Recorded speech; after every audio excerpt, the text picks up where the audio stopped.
An actor in a use case is anything with behavior who lives outside of your system, outside of your application, but has a goal they want to accomplish with it. And these are usually human beings, but not always. Now, sometimes coming up with the actor is very straightforward. If you're building a calculator app for a mobile device or a simple one-person game, you may just have one actor, someone who uses the application, the user. However, if you were building, say, a back-end internal payroll application, you might have multiple people that do very different goals with it, such as the payroll administrator or a manager or an employee. And you also need to interact with other computer systems. Perhaps this application will send data to an external system, or it needs to interact with another corporate system. Well, these would be considered actors too. They are external to your application, but they need to interact with it. So it's useful to spend a few minutes brainstorming the main actors. And we can actually start with one easy question. Does your app need to interact with other computer systems, other organizations? Because even if the use case scenario is complex with these external systems, just identifying them as an actor should be fairly straightforward, and that's all we're doing here. Now, switching to human actors, here's a couple of questions. Do you need to distinguish between roles or security groups? Say if you're building a web application, you might have very different use cases for visitors and for members and for administrators. If you're working on an internal corporate application, thinking about different job titles or departments can also prompt these scenarios. How does the data entry staff interact with the application as opposed to the executive team?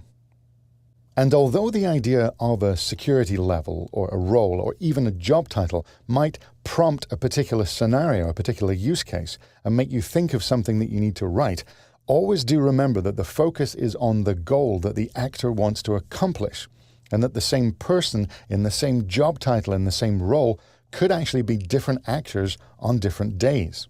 Now, what I mean by that is if you're defining, say, a use case for a new internal expense approval system, it might be true that your organization has employees and contractors, full-time and part-time, administrators, managers, executives, all who expect to interact with this application, but the difference between them might not matter at all.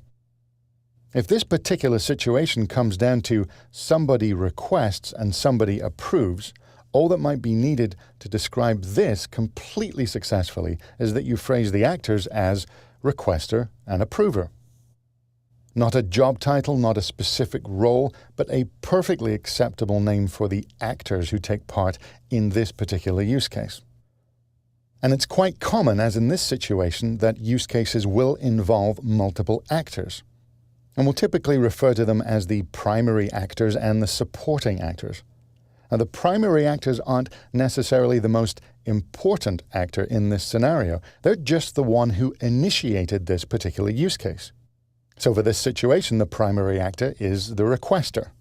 Anyone else is a secondary actor. So these are just a few of the ways you could brainstorm a quick list of primary actors of your system. Now, because sometimes the actors will suggest the goals, and sometimes the goals will suggest the actors. Both of these are okay, whatever feels most natural. But one thing to bear in mind, the goals of an actor don't always succeed. A use case scenario for a bank might have the account holder actor who has the goal to transfer funds between accounts.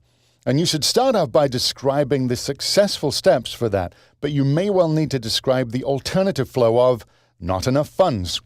Goals sometimes fail. And that leads us into talking more about sketching out those scenarios and goals that the actors want to accomplish.